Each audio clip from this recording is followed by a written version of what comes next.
Hey, what's going on, everybody? My name is Rad Raven 937, but y'all can call me Nick if you would like.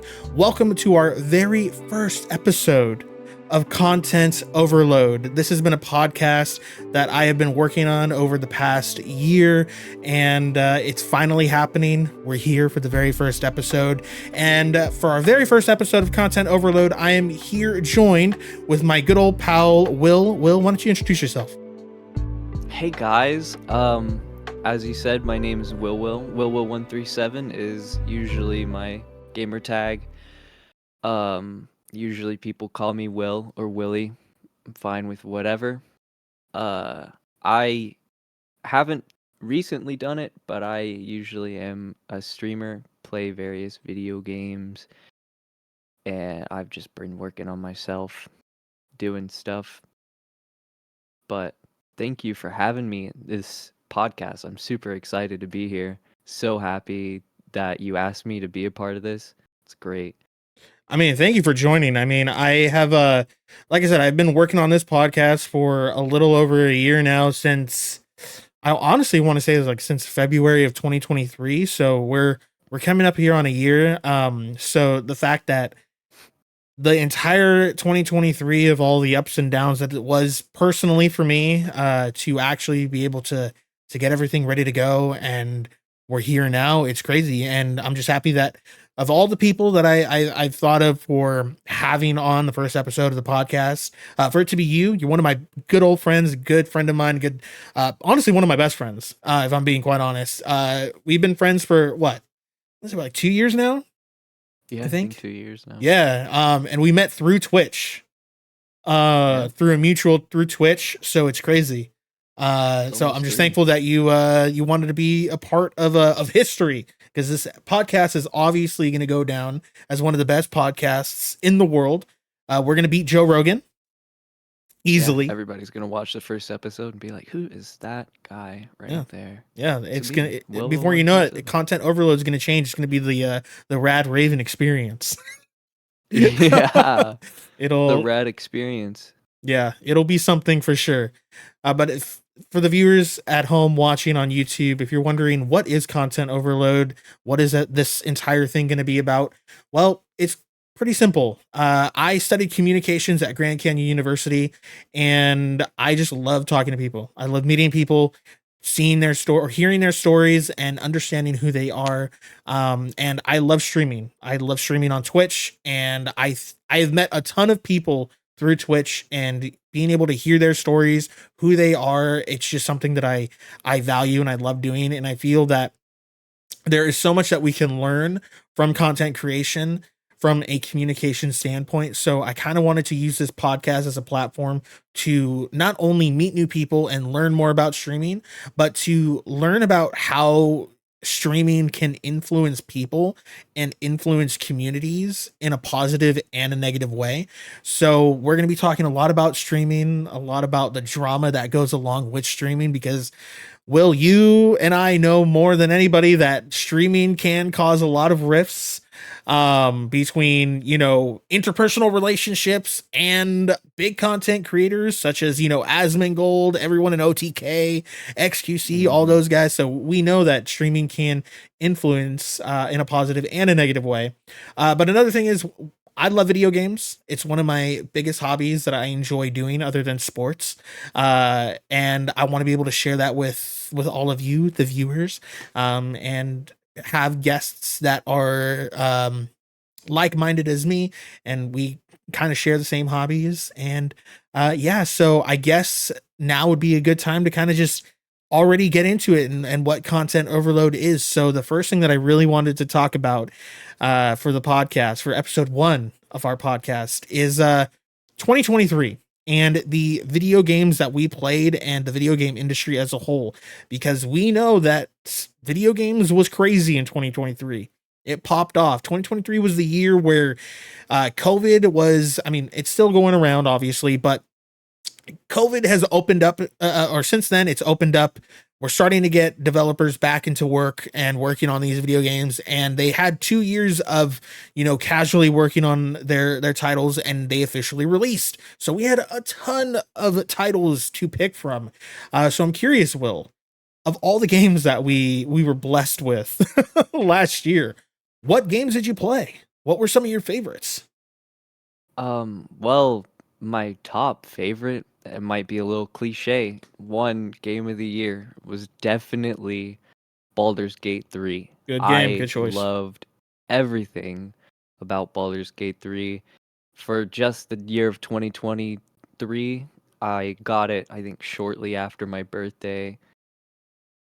And throughout the whole year, I played that game.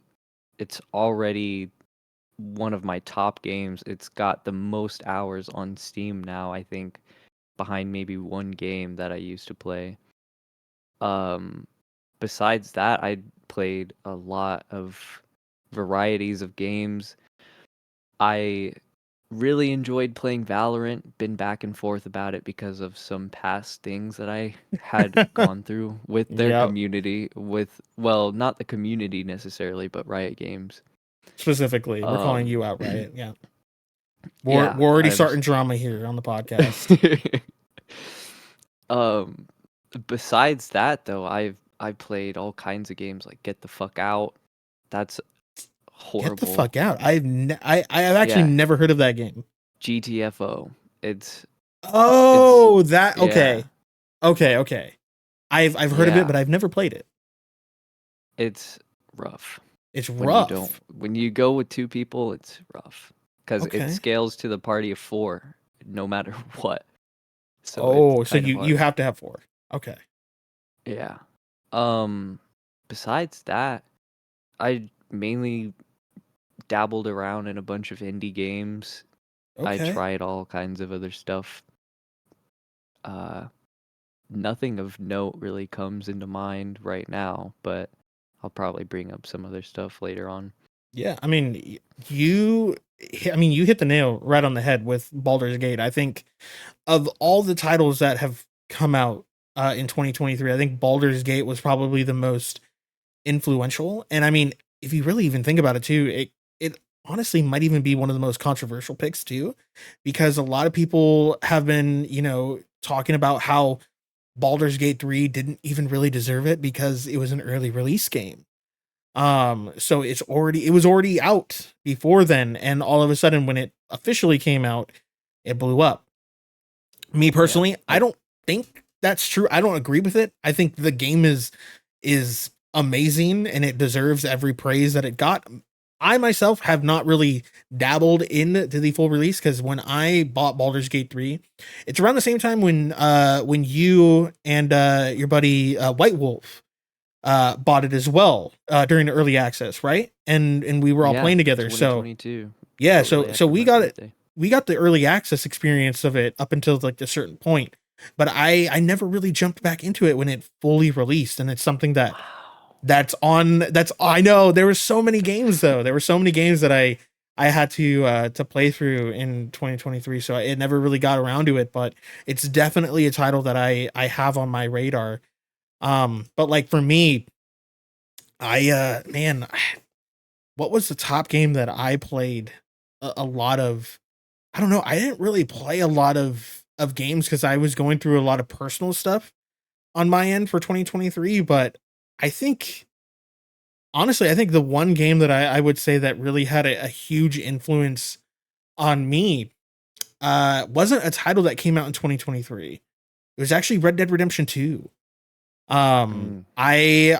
on stream, many of the viewers watching the podcast right now are from my stream, so many of you know that I've been doing a Red Dead Redemption series, and it was the first time going back to that game in about 2.5 years. And I wanted to play through all of the games again because I know that they came out with Red Dead Redemption on PlayStation. They brought it out to PS4 and 5. And I was like, you know what? I haven't played that game in years, but I want to be able to understand the story from the prequel all the way through. And man, that game still holds up. That game still holds up. Yeah. And I enjoyed every minute of it. And now I'm playing through Red Dead Redemption, and boy, is that an experience. Uh, from compared to RDR2, where it's a very open world and survival, to Red Dead Redemption, where it's very It's a arcade. I'm a big cowboy. storyline. Yeah, big Yeah. storyline to kind of like little set pieces to RDR1, but it's still good set pieces.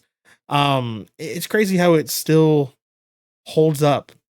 But I guess another huge title for me in 2023 was Starfield. And that game had its bumps. I will say it. Yeah. It had its bumps, but I think I enjoyed it. I enjoyed it. There were a lot of flaws in that game, but I feel like that game is going to be one of those labors of love. I think over so many years, it'll progressively get better because I've heard Yeah. Bethesda is going to be releasing a huge update for it sometime this year. So I don't know. I don't I know. mean, I want to add a little bit to the bugginess, Hmm. not specifically about Starfield, but that is another reason why I actually really like Baldur's Gate 3 so much, is because Hmm. even in their pre-release, there were not a lot of bugs that were noted. The primary amount of bugs when they officially released all of it, Act 1 through 3, mainly all the bugs that were found were towards the end of the game whenever everybody got into Act 3. There were a decent amount in Act 2, a couple that some might have found in Act 1, but all in all, Baldur's Gate released as a very polished game, and Yeah. that's awesome because not a lot of companies, a lot of them feel rushed and they don't do wonderful on that.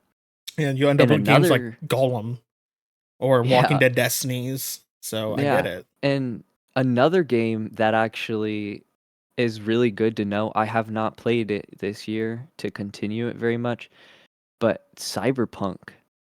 Yeah, labor of love Cyberpunk, indeed. it was very, very rough whenever they started out. I loved it because of how many random bugs. Everybody got their random set of bugs. Mm. I played game whenever it came out and I could see every bush and tree through no matter what building or car I was in. But now they're everybody I talk to, they love the game. They play the game. I have a few countable friends that are playing the game and they've just finished their runs and they just absolutely love it. It runs great apparently, and it's awesome that they were able to work on that and do so much better with their bugs and everything. I agree. I mean, I'm one of those people. I mean, I haven't finished my first run of it. But from what I played on my PS5, I've been enjoying the hell out of it, and I think the that is the game. I think if I'm not mistaken either, that one won best like community game because the community stuck with it. Um for the Game Awards this year. And I mean, when I first played it, I was one of those people. I hated it. I hated it. I was so mad that that fucking game was so hyped for so many years, and then when they finally launched it, it just didn't work. I mean, my first Yeah, experience I with get that. Cyberpunk was I loaded up the game and um when you when you leave whatever playthrough you go through, the minute that you complete the prologue, you go through that whole cutscene of you and Jackie just kind of, over the course of however many years through Night City, right? The whole cutscene, which lasts maybe what, 5 minutes? It's like a 5 minute cutscene. The whole Yeah. goddamn cutscene was just this. Everyone, civilians and NPCs on the streets, Jackie, T-posing everywhere. everyone's T posing. They're just floating down the street. They're all T posing. And I was mad. I was like, you hyped this game up to be one of the best experiences where like your actions in the world would influence everybody, and it's it doesn't matter because like everyone's They're all stupid. T-posing Yeah, they're all everywhere. T-posing Yeah, everywhere. like What difference would it make? And I think if they just advertised it from the beginning that like we still need some time, but we kind of have like a deadline, and they're never going to do that because obviously money. But I don't know. I hated it, and I never played it. And then when they released Phantom Liberty DLC, and I saw that people were playing it again, and they were saying it actually is working properly, I gave it a second chance. I restarted the game from the beginning. No one was T posing, and I was like, "Wow, nice. this is actually an Yeah. experience." Yeah, it's really nice. Yeah. I think 2023 was a really good year for gaming. I don't think, man, it'll be a long time before we have a year of gaming like we did last year, because we were definitely blessed with a lot of the titles that came out. Um, Yeah, but I think a really good topic to talk about here as well is remakes. Because not only was 2023 a year of all these different games coming out, a lot of these games were remakes. And there's a lot of debate about that as well with remakes. Are they deserve to be game of the year? Because one of my favorites from 2023 was Resident Evil 4 remake, and I loved that game. I thought it was incredible.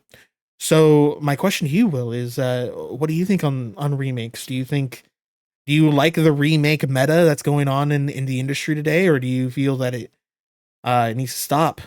You need to stop I them. love I love remakes Hmm. because the thing is about 2023 is great because it opened with more games that kind of are out of the box. Like everybody, usually these past years, it's always been a same repetitive theme in every game.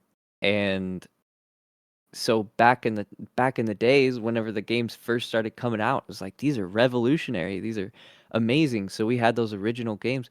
I think it's amazing that people are remaking them to bring them up to today's standard and adding a little bit to it here and there, and allowing us to revisit the things that really got us into gaming. Like I love that. I think it's awesome that people are doing that. And I don't think that remaking games should be shunned or anything at all. I think it's a wonderful thing, and they should definitely do it with more games. Yeah, I think I agree with you on everything. I mean, I've never really understood the whole meta for hating on remakes, and I understand where there's some arguments of, hey, I don't like them because it's the same thing and we've already replayed it, especially like The Last of Us Part 2 remaster. The game literally came out a couple years ago. So it's still it's a new game, and why are we remastering a game that is still new? But I also think from a standpoint, like, I'm a huge Resident Evil fan. Yeah. And my introduction to Resident Evil was the shitty movies with was it Mia Jovovich? I think that's her name. The really shitty Resident Evil films, and they made like 8 of them or something, like 6 or 8 of them. I loved them. Yeah. I even as bad as they were, I thought they were awesome. And I was like, "What is Resident Evil?" I know that it's a video game because that's what it mentions on the on in the film. So what is this? And I my first Resident Evil that I played was Resident Evil 2 remake, and now we've got Resident Evil 3 remake and Resident Evil 4, and now the rumors that RE5 remake is going to be coming out here. So it's like, yeah, you know what? It could be a bad thing that we're just basically doing the same thing over and over and over. But at the same time, if you're using Resident Evil as an example, you're opening a whole new door for people that have Yeah. never played the games. I now know that there are people in high school, kids in middle school, adults my age that have never even played Resident Evil, and their introduction was Resident Evil 7 Biohazard, and they wanted to learn more about who these characters were, and now everyone loves Leon Kennedy. No one would be able to know who Leon was if they never did a remake. Yeah. I personally actually started off with the original games of Oh, Resident Evil. okay. Um and I loved them. I had a brother-in-law. I played through all of them, all of the ones that we could play. We co-opted on all of them. We watched each other play on all of them, and I loved the story of Resident Evil. I love the gameplay. It's a little scuffed. It was awesome On the though. original, yeah, And but I'm really happy that they remade them because those are old, like especially Resident Evil 2 what is an was it? old one. PS1, I think. The original console, I think. Here, I can look. I'm not quite sure. I can look while you continue the conversation. But yeah, it's so nice that they're remaking those games so people can experience them. And not only that, people that really want to can go back and relive that in a more comfortable and also on their modern PCs, consoles, they can experience it however they want to. It's really nice that companies are doing that. Yeah, I think it's awesome. 100%. And it Resident Evil released in 96, and it looked like it came out for PlayStation. Mm. So it was PS1.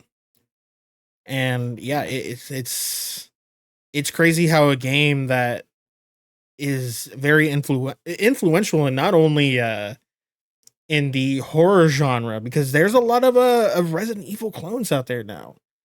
Um and it's I mean, I think it's great. I think it's great that they kind of set the standard for what horror can be.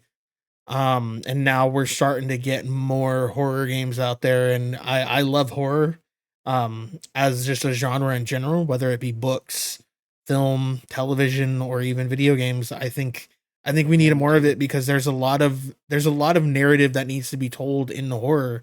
Because I mean, the harsh reality of the world is there's a lot of dark things. There's a lot of really terrible people, and sadly we don't know enough about them. But we do get to know more of the world and how those people kind of operate with games like Resident Evil Yeah. or games like Outlast. Um, and so on and so forth. So it's kind of entertaining to see how we're kind of pushing into this medium now with video games, that we're actually getting more and more titles with different variety, and we're learning more about the world and how people work. It's just interesting to me. I think Yeah. it's really cool. I'm actually really glad you brought up sorry. Are you okay? My thing adjusted my gain Oh, and it messed with me. Um you're okay. I tried to put it on auto gain so it didn't clip, but I don't want it to get too quiet trying not to clip. Um so yeah, I'm actually really glad that you brought up horror games because that I completely blanked on that. Lethal Company. Oh yeah, I love Lethal Company. And it's so funny. Your first time, nothing yep. beats your first time or watching somebody else's first time in that game. My first time, I remember one of my friends invited me to play with them, and we, the only time I really remember immediately being ready to get off of the ship was whenever we went to the company. And when we went to the company, the doors opened and I literally just jumped out and fell to And my fell to your death. And I death. was like, Yep. oh, all right. It's it's scary whenever you're dealing with stuff inside of the buildings, but at the same time, it's so comical. And the proximity chat, everything is an amazing addition to it. I love it so far. Yeah, I think games like Lethal Company are really good games for communication wise, being able to hang out with your friends and play a game like that. But I will say, from a content creator standpoint, Lethal Company is like one of the most watched games on Twitch and on YouTube and on Kick, and it's crazy. And it it makes me wonder about how Twitch versus YouTube versus Kick. And there's a lot of like, I feel like there's kind of like a little stream war going on between three different platforms, and I myself stream on Twitch, but Will, you stream on Kick. I So, did, yeah. so I'm curious to know, YouTube versus Twitch versus Kick. Like, how do you feel about all of these different stream platforms popping up now? And what are your thoughts on that? Well, so YouTube I can get because, well, Twitch, of course. Twitch is the original thing. Kick is a funded thing as a backlash for certain things going on with Yep. Twitch or that happened.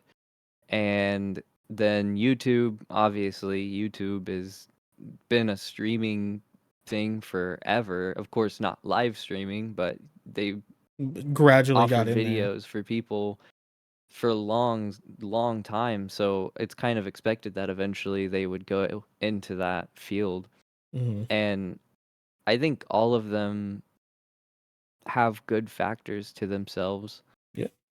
YouTube, I think, is great for people starting out because everybody's on YouTube, whether they're watching a live stream or they're watching just any video under the sun from all their favorite creators.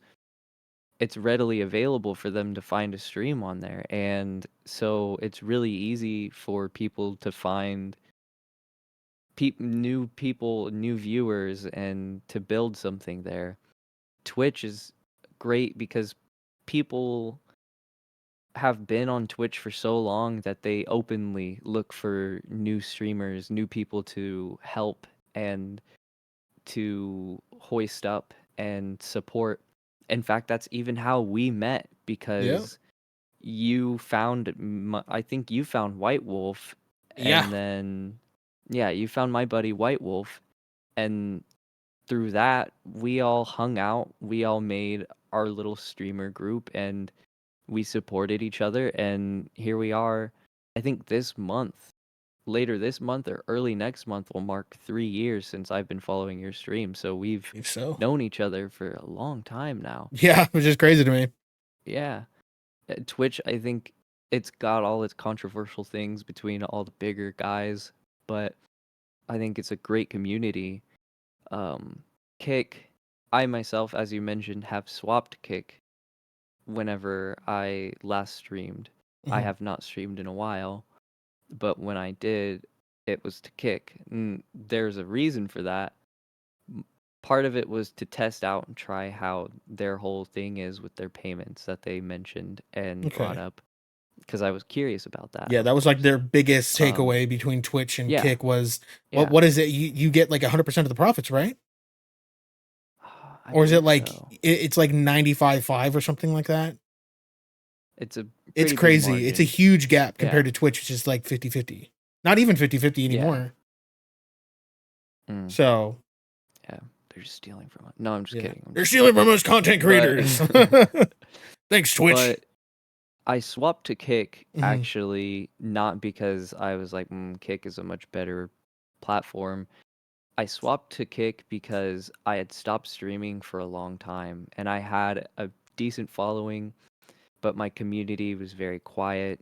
And whenever I did decide to get back into streaming, it was really slow and quiet and there wasn't much to it. And so I was like, well, Kick just came out and there's a lot of new people going into it.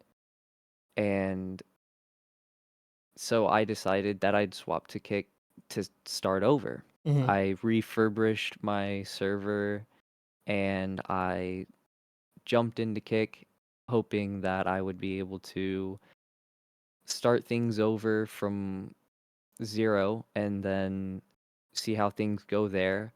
Sadly, I just wasn't in the mind space to continue streaming and decided that I would be better off right now just not worrying about streaming, so I stopped. But that was the reason I ended up swapping over to Kick.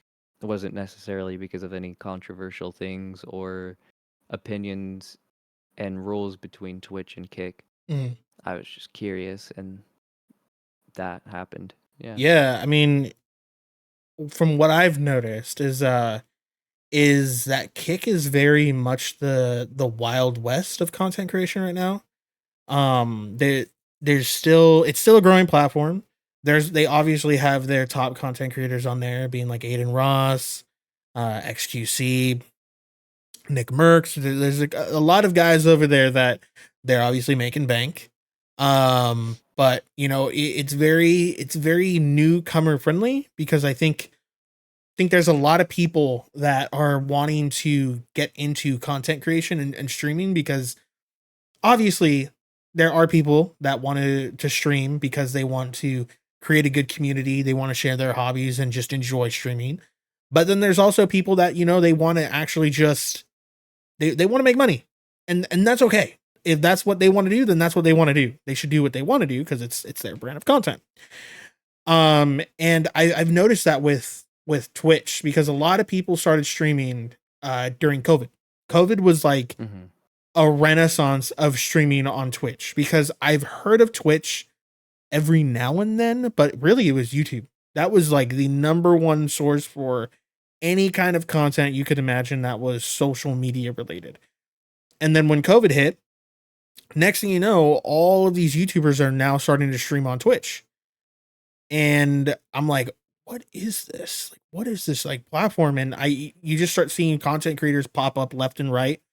And it felt very much like the Wild West. They were trying to figure out what this is and Yeah. learn new things. And now that we're here in 2024, Twitch is now like the standard, I feel. Even though they have been doing some stupid shit recently, Twitch is very much a huge standard with content creation because when you think of streaming, most people think of Twitch.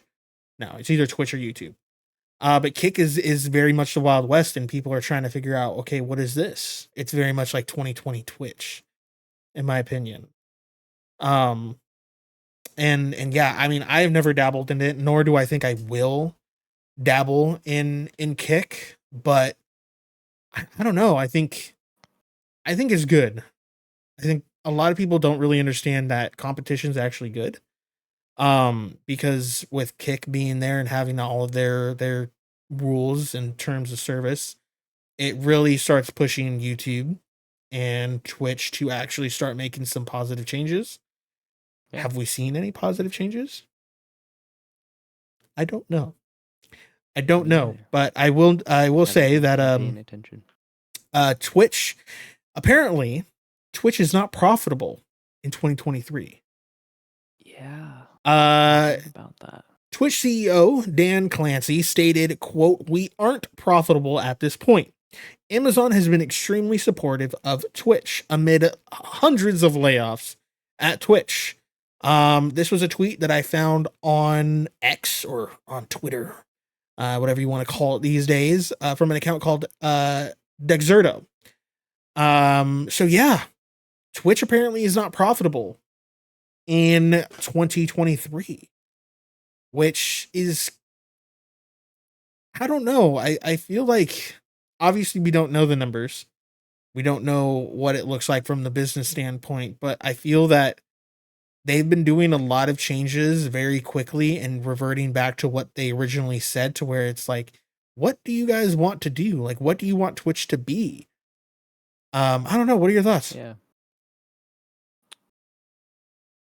Honestly, I don't really have any thoughts. I mean, it's they've definitely, after the decisions they made, and of course the backlash and then kick opening from that, it's I I can see why things might have gone downhill in the funding department for them Mhm. and all sorts of things. But really, I don't know. It's it's just another company trying its best to Stay afloat. survive. Yep. Yeah. Yeah. I don't know. I mean, my first thought is that one of the big takeaways from, at least from the terms of service wise, the TOS standpoint, is that you could do a lot more. There was a lot more creative freedom over on Kick. Um and that's where the controversy came in with, like, well, what does that mean? What is creative freedom? Because now we're starting to dabble in topics that are very, adult. They're very adult kind of conversations because now we're having issues with, Explicit. Yeah. yeah, we're getting more explicit content. Um, and it's like, okay, well, Twitch from their standpoint is like, okay, well, we need to survive in this new landscape. What are we going to do to kind of stay with the times, but also keep our normal clientele happy? And it's just been a mess. It's just been like, here, we're gonna do this. No, we're actually gonna take that back because they don't like. And it's just, I feel like it's just kind of like a dumpster fire of what's going on. It kind of reminds me of that scene from SpongeBob when he forgot the Krabby Patty formula, and all the SpongeBobs in his head were trying to run around trying to find it. I feel like that's kind of the state of Twitch right now. They just need to find their identity at this point. Like, It- stick with one thing You know what you're good at, you know your strengths, and you know your weaknesses. Stick with what you know. And if you have an idea and you want to try it, stick with it. Don't revert it in a week. It's just it's very hard to figure out what the hell is going on. And I think one of their first big steps to doing so was actually allowing partners to stream on multiple platforms now. Um, Oh, that's nice. yeah, I saw recently there's a content creator named Bruce Green. Probably many of you from viewers from my stream and new viewers here on YouTube know who Bruce is. He was a content creator over with Machinima first, and then he went over to Rooster Teeth as part of Funhouse, and now he's been streaming on Twitch for I want to say like almost 6 years now. So he's been streaming like crazy, and he's always streamed on Twitch because when you become a partner, that's the only place that you can stream. That's it. But now I'm not sure if that's like a specific deal that like if like I don't know. I'll just throw out like Pokimane or I don't know anyone in OTK have like a specific deal because I know XQC has a deal where he can stream on Kick and on Twitch. It was kind of like a special deal. I don't know if they have like any specific contract obligations, but Bruce can now stream on YouTube as well. Hmm. So now he's able to read Twitch chat and he's also able to read YouTube chat. And it's still very a very new thing for him because I'm watching him and him trying to interact with two different chats is a challenge. But it's kind of like the how are we going to integrate YouTube and Twitch together if content creators are able to do so? Um, I don't I'm know. sure. It's something. I'm sure Streamlabs or OBS or something might be able. It might come down to those that you use to input your streams. Maybe they will have some type of way to integrate the chats so you can read them both in real time from the streams and have them intertwined together. Of course, it would throw things off if some people are asking something that might be specific to your schedule on Twitch or something specific to your schedule on YouTube, but I'm sure they might be able to think of some type of way to work with that. Yeah, I don't know. I think it's weird and definitely new for sure that a lot of content creators are going to have to try to navigate from here on out. I think streaming is definitely something that is more solidified now. Because I've been streaming now for 3 years, and I've noticed that when I first started, it was 2021, and so I was in that like not the early stages of the COVID lockdown, but I was kind of like in the middle stages where it was kind of sort of opening up every now and from wherever you lived in the world. But um, I had high viewership in the beginning, and now it's kind of starting to lower down. And I feel like that's just because a lot of things have opened up now. So it's kind of like, man, that window was very small. So if Mm-hmm. you made it in that window, great. But if you didn't, now it's like if you want to start streaming, you kind of have to work hard at it, and you got to really work at it. So it makes me wonder if the fact that you actually are able to now stream on both YouTube and on Twitch, it's a good thing because I definitely think it could be a good thing that you're opening it up to two different uh avenues of viewership. Yeah. So it's definitely possible, but the thing is, can content creators or people that want to get into streaming, can they manage two different things? Because stream management is a huge undertaking when it comes to actually taking content creation seriously. Yeah. Because I've encountered that um in my years of doing it. So I don't know. Is Twitch profitable in 2023? I think 2023 was a pretty bad year for them. Um, in terms of what they could do, but I don't know. 2024 is unwritten. We'll just kind of have to see what happens with the platform, and hopefully they kind of go in a direction that is going to be positive for other content creators. Yeah. Uh, Kind of moving on from content creation and Twitch and everything. I kind of wanted to talk about Valorant. Because Valorant was a huge game for not only me but for you in 2023, and a little bit of 2022. It kind of dabbled over. It started in 2022 and it kind of dabbled over into 2023. Um, I myself have fallen off from Valorant. I haven't played that game in a long while. I'm not sure about you, but uh, do you think you could see yourself jumping back into Valorant in 2024? Mm. So it's a little different for me, actually. I think I started Valorant in 2021, I think that's about right. or Yeah, yeah. um, because by 2023 or 2022, I'd been playing the game for 2 years. Hmm. I I'll explain my whole situation, Yeah, please do actually, if because that's all right. no, please do because I think the viewers would love to know the whole debacle. And if Riot is fucking watching this, yeah, fix it because that's a S- joke. So Valorant actually was amazing for me. I started playing the game initially. I wasn't streaming. I was just playing the game. I loved it. I had a great time.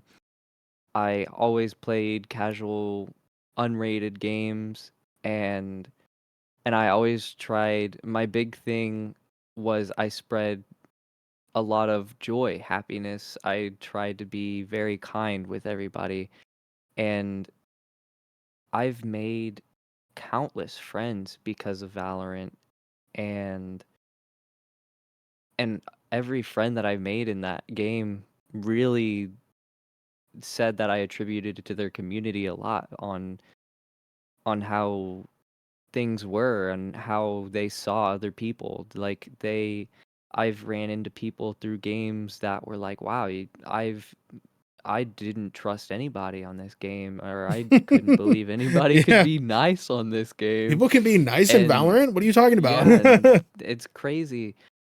But and on top of all the friends that I've made in that game, it was Valorant was a huge thing for my viewership on Twitch. And now after everything that's happened, it really tears me up that if I were to stream, Valorant probably would not be, to be honest, my answer right now, I'll continue explaining, but my answer Mhm. right now for 2024, Valorant probably will not be in my cards to play or stream. Okay. And maybe I'll dabble in it a little bit again, but it most likely won't be something I stick to, um, if they continue with the way things have been for me in my experiences. Hmm. Um, but I loved playing Valorant, and I played it for a solid 2 years. I put $800 into the game buying skins.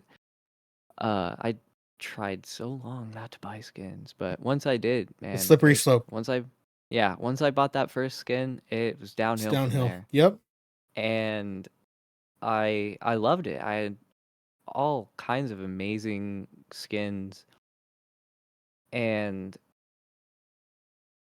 eventually one time I was playing Spike Rush, and I was just chilling out, had a full party. It was me and a full party, and we were just talking, chatting, playing. I was not doing so hot in my games because I was just having a good time. I was Yeah, just relaxing with casual. Just everybody. casual games, fucking around, Yeah. having a good time.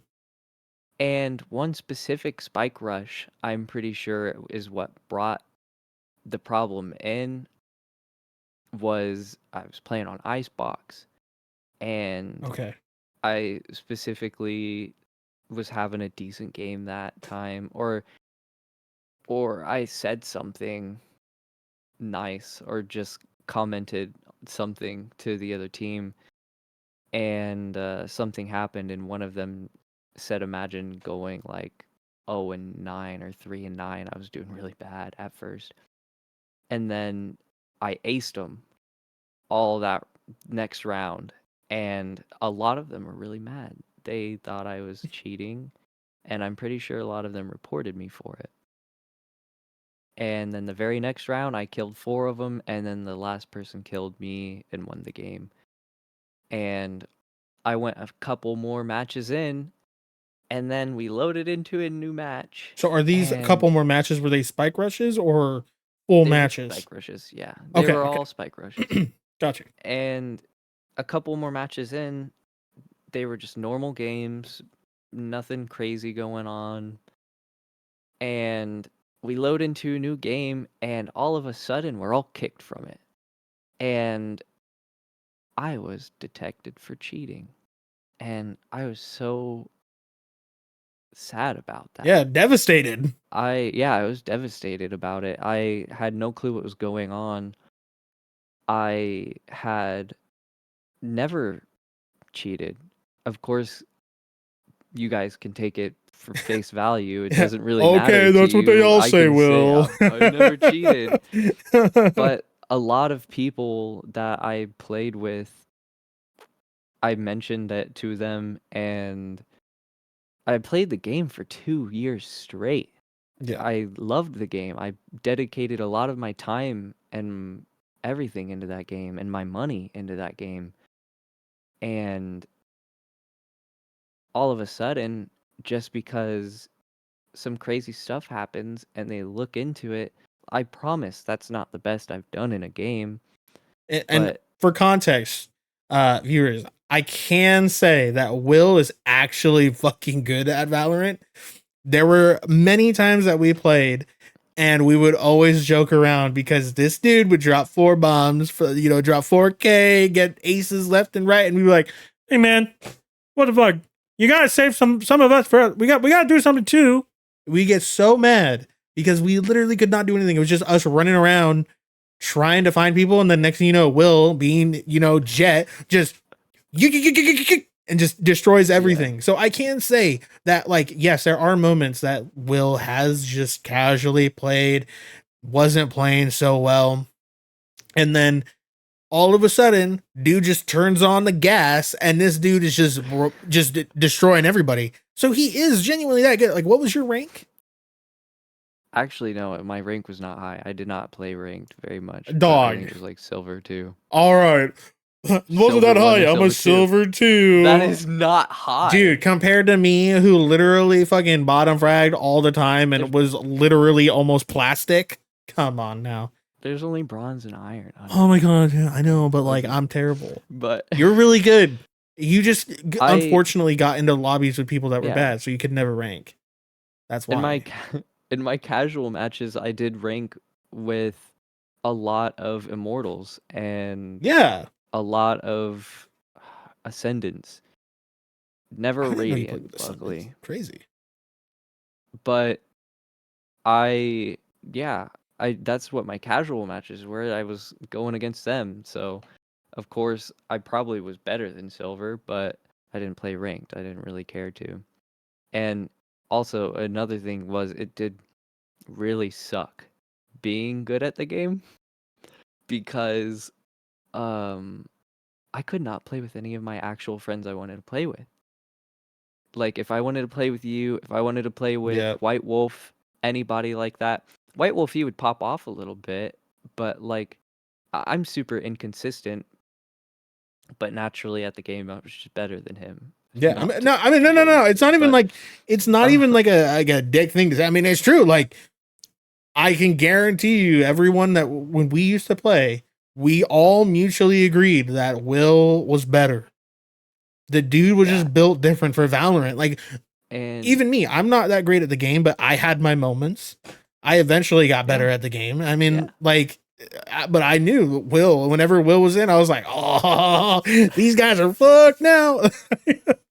Yeah, but it's it sucked because I could not play with any of you guys because even in my casual matches, you guys had to try your I was just chilling, just playing, Yep, we were and you tryharding. guys had to try your hardest just to get one kill, and Yep. it made you guys so angry. And I was like, man, this sucks. I can't invite Sucks any of being my on friends top. to play with me. It did. It was so lonely on top. But but yeah, after that whole situation happened, we got kicked from the match and I was banned for cheating, and it was for having a third party unauthorized third party program. And me and my friends thought and thought and thought about what it might have been. I have things on my computer like um, Thunderstorm Mod Manager, stuff like that. Things for mods for other games that are R2 Mod Man, stuff Mhm. that wouldn't be cheating anyway because it's just Not related a to mod that. Yeah. manager for other games. But that's the only thing that I could have thought that might be it might have scanned my computer and found those as like third party and might have considered it cheating, but they still weren't directed towards Valorant because you couldn't use them for that game anyway, I wouldn't think. And the only things I had open at the time were, I think, Opera GX, which is my browser that I use, and Discord. That's all that I had open. And so it really blew me through a loop. And I tried contacting support. I was like, oh, it's just a simple thing. Like obviously I'm not a cheater, so I'll just talk to support and get it worked out. Well, I talked to support and it took them 1 or 2 days in the first place to get back to me. And then it took maybe a range between, I can't remember because it's been a while now, but a range between 2 to 5 days of me communicating with them slowly because they responded to me maybe once, twice, at most a day, and I was communicating with them because I was also working, so I couldn't respond as much as I wanted to, but I was telling them what was going on, trying to give them all that I could to help with the matter, and they're like, okay, we'll look into it. And then in the end, after waiting that whole time, they just basically told me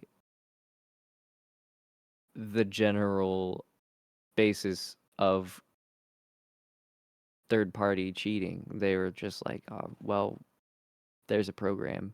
We found something. There's something there. And they're like, even if we could, we couldn't bring your account back for accused cheating. And so I was like, that's all right, I guess. And I had a 3 month or a six, I think it was a 3 month hardware ban. And eventually my friends got me back into playing the game like 6 months after I was banned, of course, on a new account because I couldn't use that same account. It was permanently banned. And it was tragic. I was so upset, So so your frustrated. account got permaban, and then you had a 3 to 6 month hardware ban. Yeah. Okay. So if I played the game on any other account on this Hmm. computer, that account would Would have get also banned. been permanently banned, not banned. Um, yeah, and I was playing the game, and I was having fun getting back into it. I was honestly having a good time, and people, there was specifically a harbor that I ran into in a game where he kept putting up his walls and shooting everyone through his walls Hmm. just immediately. Head taps, all kinds of stuff. He was shooting everyone through all of his walls, did it the whole game. And me, my whole team, and even one person at least on his team all reported him. And he was level 5. We all reported him in one game, and I don't know about now. I'm sure he might have been caught by now. But after all those people in one game reporting him for cheating, Nothing happened. weeks, even like I checked in a month or two after, he still was not banned. and I was livid at that point because I got I dedicated 2 years to the game and a lot of money to it, and out of nowhere, I get banned. But somebody deliberately, openly, even opened the game in the game. The very beginning of the match asked us what our thoughts were on cheaters. He didn't say, "Oh, I'm cheating," but he asked us what our thoughts were on cheaters and then openly, deliberately cheated in the game, got reported by 6 people, and still did not get banned. I was livid about that. It was horrible. Yeah, dude. And Oh, sorry. Go ahead. I was gonna say, and that's why Valorant probably most likely will not be in my cards to play. Riot Games really Screw the pooch. frustrated with me. Yeah, they frustrated me a lot with that. Yeah, I remember when you were telling me this whole thing when it happened, and I mean, you were frustrated and rightfully so. And I think what frustrated me more about the whole situation was that you actually spent a ton of money. You spent hundreds of dollars into the game, and none of that was refundable. You lost all that Nope. money, Yeah, they and couldn't refund any of it. yeah, and I could from that point I was like, okay, that's fucked. Like, Riot needs to fix something, or at least do something to compensate for that loss, because like that's ridiculous. Like, I have played with you for at least in that game for a year, and in that entire time that I played with you, not once, not once did I think you were cheating. There was no way that that could have happened. So it baffled me. It was to the point where I was like, there was no way. You must have been playing with someone that either worked there or knew someone that worked there and did it deliberately, because that was insane to me. There was no way. Because like I myself, if I'm going to answer the question if I'm going to play Valorant in 2024, my response was I hope to. I really love Valorant as a game. I think it's a really fun competitive game. Like, if you're not wanting to play CS, then and you want to have like just a tad bit more of a challenge, because there are abilities in that in Val. It's definitely a fun game to play with friends. But like for me, I don't care about rank as much as I would love to be a silver. I don't really give a shit. I'd rather just go in there and play with people that just want to have fun. Because there were moments when a lot of the games that we used to play, it got very sweaty. And a lot of people would get mad, and it just really soured the experience, and it wasn't fun for me at that point. And in my 1 year, guys, of playing Valorant, um, I spent about $750. Um, and when I mean that, like, it's a slippery slope. I'm not kidding that it's a slippery slope, because the minute you buy something, I remember I was talking to you too. I was like, all right, I'm gonna see what these cosmetics are like. I bought the blue Lux knife. And I was like, you know what? I'm gonna buy it. I'm gonna see if it's worth it. It's $5. It's not gonna be that much money out of my pocket. Next thing you know, I call it the Borderlands skin, the one that has like all the cool kaboom animations and the guys go flying after the final kill.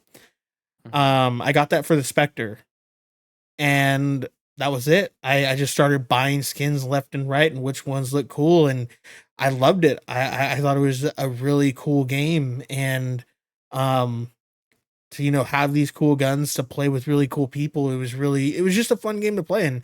And would I love to jump back into it? Absolutely. But I think from my end, I really just need to find a group of people, a new group of people that are there just to have fun and not be really like serious about it. I need to find more wills in Val. Um, which is it's actually a question that I wanted to ask you as well, since we're on the topic of Valorant.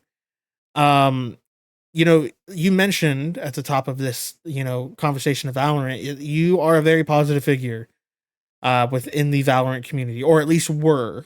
Um, when I played with you, you strive to, actually meet your teammates, see how they're doing, make sure they're okay. And if they're not doing okay, you actually like spoke with them and got to know them.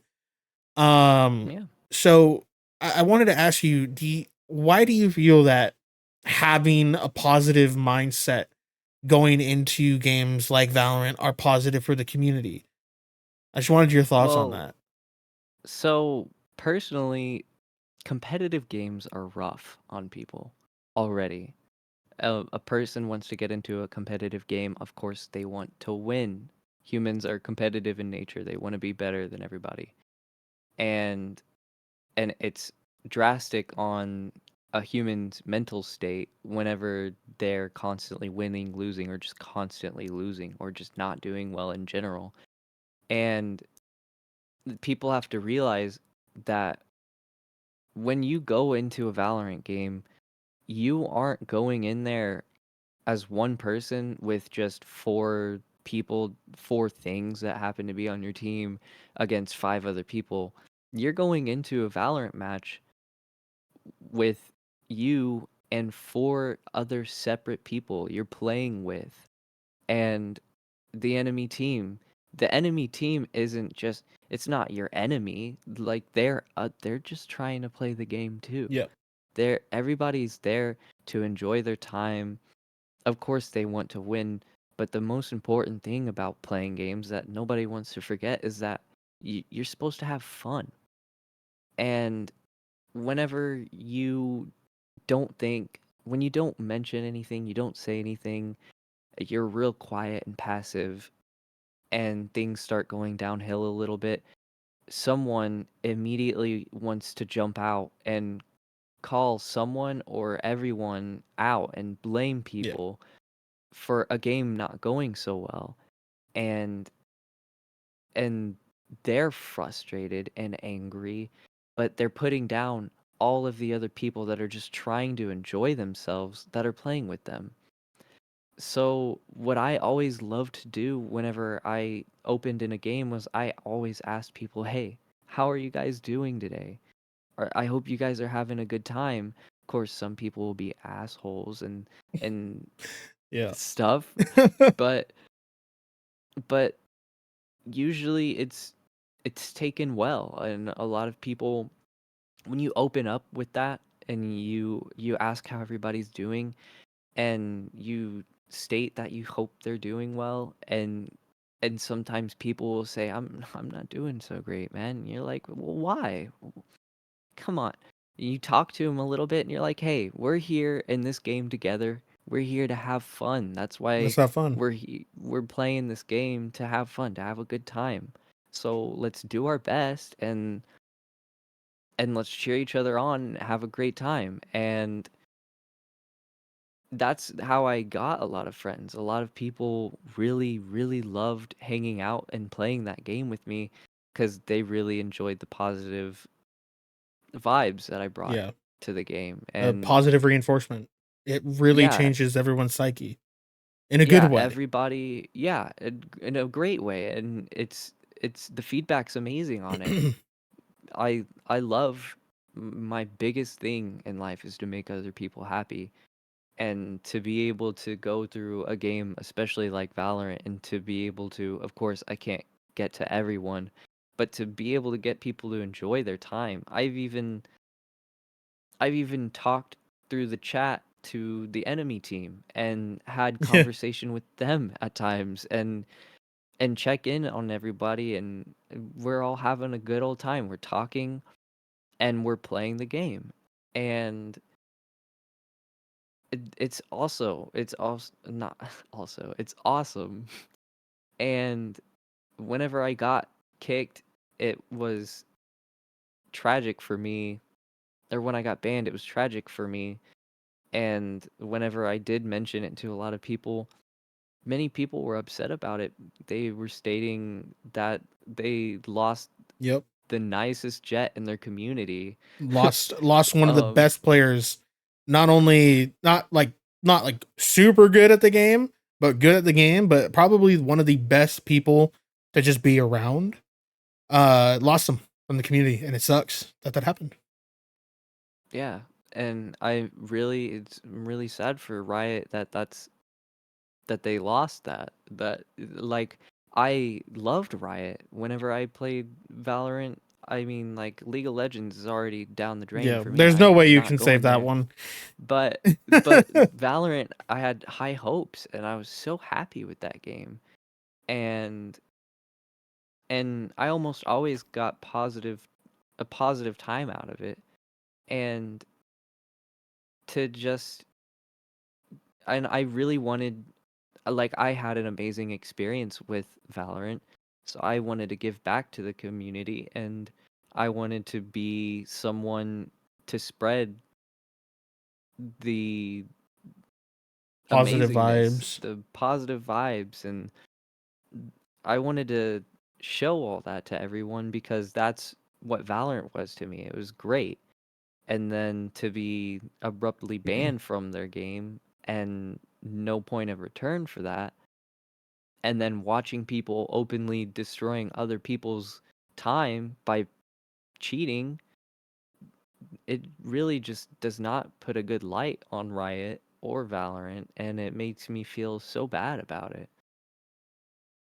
Yeah, I think the moral of the story here, in terms of positive reinforcement in comms, is that not only is it good for the community, to be a positive person, and it sounds dumb to think like, yeah, no shit, Raven. Like, of course, being a good person in a video game is going to make other people feel good, and it's just going to be an overall positive experience.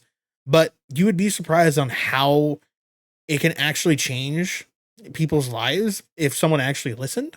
But also I wanted to add that um there has been experiences that I've been in lobbies with Will here when he has been positive to other people. We have come back from games that we thought we were unwinnable. Hey, And simply by you just being positive to the team, it actually brings up team comms, and everyone starts to get connected to where the comms are actually flowing really well, and we actually win. And we've even gotten compliments from enemy teams where they're like, I don't know what you guys did, but whatever it is that you did, like, keep doing it because that was awesome. We've had how matches that have gone refreshing. into overtime multiple times, and it was fun because just Yeah. you were being a positive person and not being an asshole. So, Yeah. moral of the story: don't be an asshole when you're playing And Valorant or any game. sorry to hold this topic for so long, No, you're but good. I wanna add too, like aside from Valorant, guys, anybody that's listened to this point, first of all, thank you for listening Yeah, this thank you far for listening thus far. into the podcast. We really appreciate it. But if to anybody listening, for any game, not just Valorant, especially competitive games, you guys are playing together. I of course get it. It's a competitive game, but we're all humans. We all make mistakes. We all do this and that.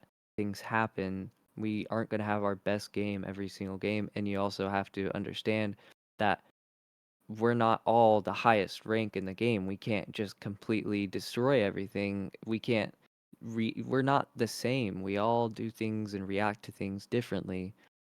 And I'm not saying you necessarily have to try to hoist up and be positive to your teammates, but it's it's always good for the mentality of your team and to push things further just by being stern on the fact like it's okay. It's okay to make mistakes. It's okay to mess up. If you guys lose, it's one game. Like it's one game. Just understand that. If It ain't you that lose, serious. you can always come back. Yep. There's always other chances. Of course, it might take longer because you lost. You have to try again, but it doesn't mean that you're gone forever. You're never going to make it to where you want to be. But it's always good to be positive. Like the countless amount of people in Valorant that I've had tell me that I'm so nice. Like they say thank you for being so nice. And sometimes I'm not even trying to be that nice. Sometimes I'm just generally complimenting them. and they appreciate and thank me. Of course, I'm super happy about that, and I'm glad that they're thankful of it, but it's to the point that it's not expected of anybody, and nobody does it. Yeah. And it makes me feel bad that It's people not the really norm. have to go out and people have to thank you for being nice to them or for not being an asshole to them. Yeah. So, That's something super important. yeah. Just to say. Yeah. So, I mean, folks, you heard it here. If you're playing any online competitive game, whether it be CS, Fortnite, Valorant, Call of Duty, don't be a dick. I mean, there are moments when, sometimes you have to give them the tough love, but, you don't have to be an asshole about it. It's not that serious. It's just a video game. You're not, tens. You don't work. You're not a dude on Sentinel. All right. You're not going to be making millions of dollars playing the game. You're only battling for your rank, and your rank can fluctuate from positive and negative. It can always change. It's a video game. It's not that serious. Just have fun with gaming. Uh, and we are coming up to the very end of our very first episode of Content Overload, which is insane to me. We're finally coming up here on the end. But before we go, and hit our signature sign offs here, Will, I wanted to ask you just a question. I won't answer it because this is a journey for me that I kind of want to pick up along the way here. But I wanted to ask you this question: do you think social media has a positive or negative effect on our society today? Negative. Okay. Personally, I think social media has. How much time do we have? I Should I ask mean, that first? we have about 15 minutes. All right, okay. Um, Personally, I think that social media has a negative effect on the community and society. Of course, it's very informative and we can learn a lot of stuff, but scientifically as well, in a psychology standpoint, whenever you are constantly going through social media, first of all, you're sitting there not doing anything productive, not Hmm. running anything with your body, you're not utilizing any of the energy that you have, and that's not good for your body.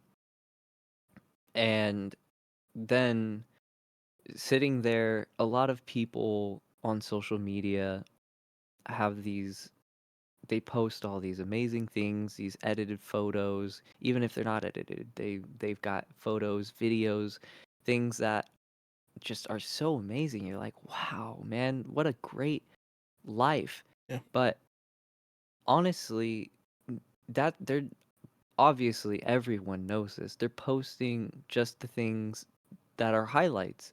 They might have more highlights than most people, and so they have a lot more that they can post, but they still struggle with everyday life. They still have their mundane moments, and they they aren't super special. They're living the same life as everybody else. And but another thing is scrolling through social media, you get all these influxes of dopamine and you're rising and falling, and it's just really bad on a person's mental state and their stability, and it's not healthy.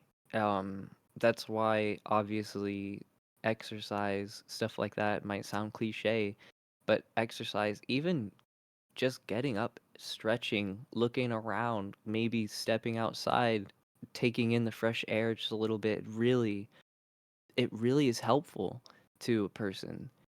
And social media, I think, is really a big drag on it. And something I'm not going to go too deep into it because I'm not sure what YouTube's guidelines are, and I Hmm. don't want to mess with anything.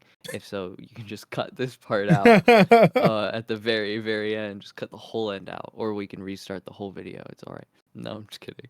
But one thing I noticed with a resolution I recently made to work on myself is social media, especially advertisements. they have a big thing, especially for games, all kinds of things. They're available to everyone of all ages, and a lot of them are very suggestive and explicit and have adult content in them. And a a big thing, lots and lots of young people are addicted to, you know, adult content. Yeah. And and I really really do think the availability to all of that and having social media and the types of advertisements that these companies and these game developers throw out there really mess with the hormones and the ways kids think and see things, and it's really not how a person should be living their lives. And I feel like it's a really bad addiction and stuff to get into, and like social media in general is a bad addiction for certain people to get into. It's bad to be stuck scrolling or doing this and that on there. Yeah. But that's my opinion. That's why I think it's pretty negative for people, especially starting out young and being stuck on your phone like that and having those suggestive adult content things in your face and having that readily Relatively available easy is too. not good. Yeah, Yeah. it's super easy. Well, I mean, first off, I appreciate your response, and to the viewers, there are going to be some things that you might not agree with, and that is okay. Because there is no right or wrong answer. There's obviously pros to social media. There's obviously cons to social media, but I think it's important that we as a society and you as an individual should, sit down and think and reflect on varying viewpoints. So Will, I appreciate your response on this topic, because I think that this question is going to be asked at the end of every episode when we do release a new content overload episode. So this is going to be kind of like the ongoing theme. Social media is our ongoing theme this year, at least for season 1 of the podcast. So we are going to have some new guests in for each episode, and I'm going to ask them the same question at the end of every episode, to get their input, and hopefully myself and other people watching the podcast can learn something from it, and kind of gain a stronger understanding by hearing other people's viewpoints. Um Yeah, so excited to hear. yeah, that's going to be it for our very first episode of content overload, and I'm going to drop a clapping in here. You can hear it in the podcast, but you can't hear it in Discord, but there are people clapping. Um, so yeah, this has been a journey, like I said, since around February of 2023. Me working constantly when I could, to try to get this thing going, and finally that it's kind of off the ground, and we're about ready to wrap the very first episode. I'm very happy with how it turned out, and I'm very excited to see what all of your thoughts are. So hopefully all of you enjoyed. Will, thank you so much again for joining the very first episode of the podcast. Greatly Thanks appreciate so it. much for having me. I'm so happy that you decided to have me as a first person. That means a lot to me, man. Yeah, I appreciate you being here. And for everyone watching, Will, where can they find you? Nowhere. No. Um Nowhere. I cease to exist after this ends. um I currently am not uploading any content. But it is a thought that I may go back to streaming. If I do happen to go back to streaming, I will probably be back to Twitch. Okay.